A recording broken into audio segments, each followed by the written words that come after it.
Sa likod. Sa likod lang tayo. Okay. Yeah, that's right. Anyway, photo lang and then we will have to meet Secretary Robredo. Sheila. Sir, jigs yung camera.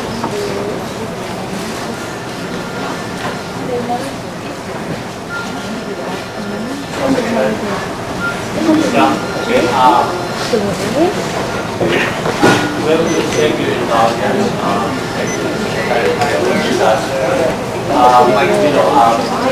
Gerfa released last night.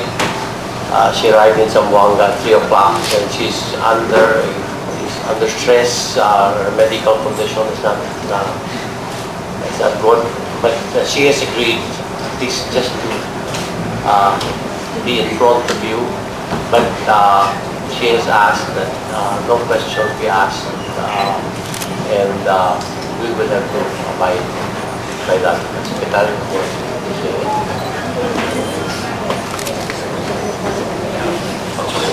Again, we would like to acknowledge the work done by the Crisis Management Committee of the city, headed by Mayor Lobregat. In as much as we have not fully resolved the case, we will continue to work with the CMC and the other agencies involved.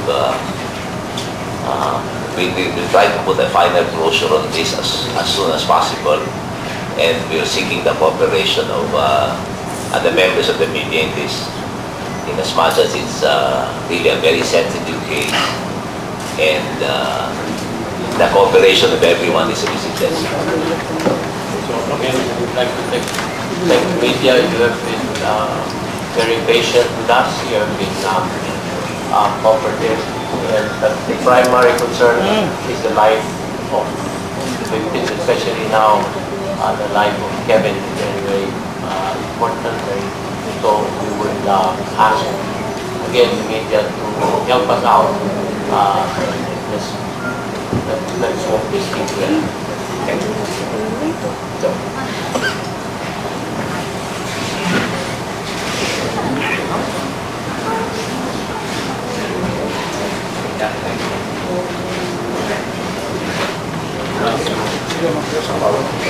Yes, Jewel.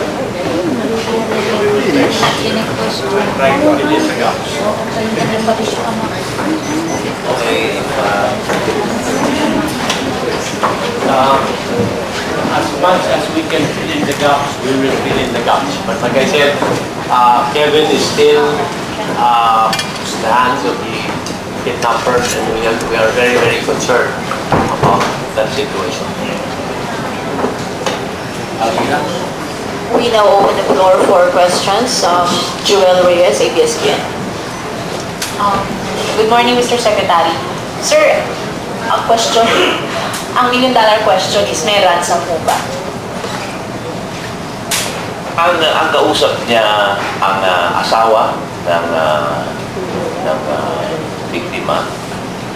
Kung ano po yung napag-usapan nila, palagay ko po igalang natin yung impormasyon na yon. Pero hindi po yung pamahalaan nagbigay ng ransom kung may nagbigay man. Ibig sabihin, hindi po yung pamahalaan ng Amerikano at hindi yung pamahalaan ng Pilipinas.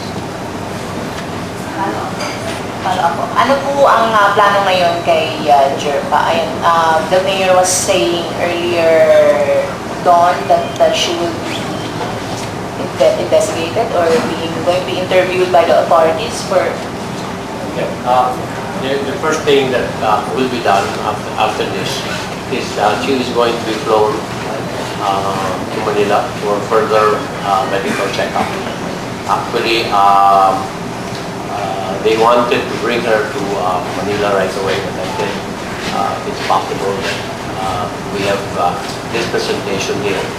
Secretary Robredo flew in from Naga this morning, and so it was scheduled at 8:30. We delayed it a bit. So that is the situation. Actually the kidnappers contacted me. There was sometime mid-September. Yeah, that's why I said I'll fill in the gaps. Sometime mid-September, there was a call to Mr. Lunsmann from the kidnappers.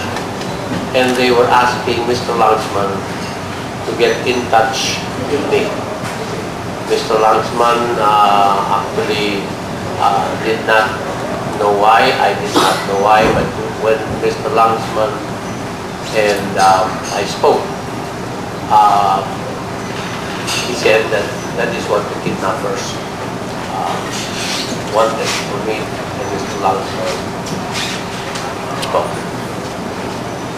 And I think it was on last week of September that the kidnappers actually talked to me. And they were saying that they were going to release one. But when I talked to Mr. Lunsmann, I said my understanding was that both of them were going to be released. Next question, Abir Mawali, Business World. Mayor, what is the status of the relative of the victim, Zakaria? In your talks with the kidnappers, were there instances that the kidnappers mentioned about the... We never talked about the relative Romnick Zakaria. That was never a topic of our conversation. Julie Ripala, Philippine Daily Inquirer.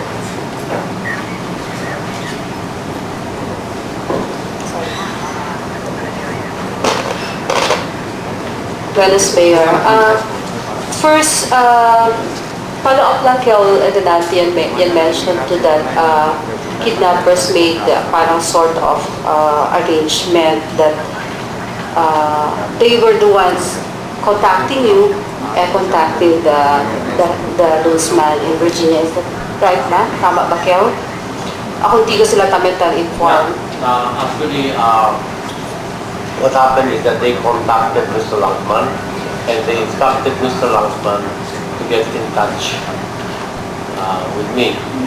So I talked to Mr. Lunsmann, that was mid-September, and he was also explaining that who he was. You know, he said, if there is anybody that changes the light bulb in your office, I am that person. And I have reached the end of the line. Meaning to say, he is not a well-to-do person. He is like a maintenance, maybe like a utility in our office, or we say a utility. So he was saying that he really does not have the resources.